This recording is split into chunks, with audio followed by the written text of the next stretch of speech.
saygıdeğer misafirler, Cenab-ı Hak bizi niçin yarattı? Ayeti kerimesinde insanları ve cinleri yarattım buyuruyor, bana kulluk etsinler diye. Yaratılış gayemiz Allah'a kul, Resulüne ümmet olmaktır. Yine Cenab-ı Hak اَلَّذ۪ي خَلَقَ الْمَوْتَ وَالْحَيَاةَ لِيَبْلُوَكُمْ اَيُّكُمْ اَحْسَنُ عَمَلًا. Allah ölümü ve hayatı yarattı. Hangimizin daha güzel davranışta bulunacağını tespit için. İşte bu program hangimizin daha güzel davranışta tespitinin şehadetidir, nettir. Şu anda hangi tarafta olduğunuzu melekler kaydediyorlar. Kiramen katibin, Kur'an taraftarı olduğunuzu, Kur'an'a hizmetkar olduğunuzu, Kur'an yolunda yürüdüğünüzü, Kur'an'ın çağrısına kulak verdiğinizi mutlaka kaydettiler.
مولاي صل وسلم دائما أبدا على حبيبك خير الخلق كله ثم الرضا عن أبي بكر وعن عمر ثم الرضا عن أبي بكر وعن عمر ثم الرضا عن أبي بكر وعن عمر وعن علي وعن عثمان ذي الكرم.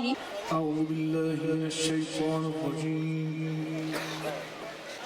بسم الله الرحمن الرحيم. هو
سبحان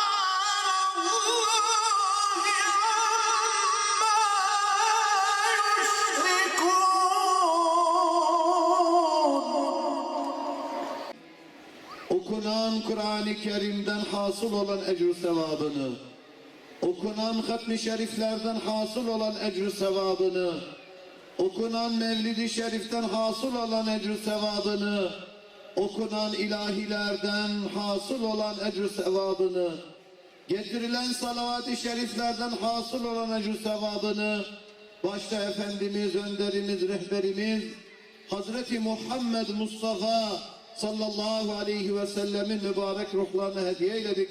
Ya Rabbi sen vasıl eyle. Hasaten yakın bir zamanda Manisa'nın Soma ilçesindeki faciada hayatını kaybeden din kardeşlerimizin de ruhlarına hediye eyledik. Ya Rabbi sen vasıl eyle. İlahi ya Rabbel alemin, cümlemizin ölmüşlerinin ve Soma'da hayatını kaybeden kardeşlerimizin mekanlarını cennet eyle. Kabirlerini pür nur eyle. Kabirlerini cennet bahçelerinden bir bahçe eyle. Kabirlerini cehennem çukurlarından bir çukur eyleme. İlahi ya Rabbel alemin.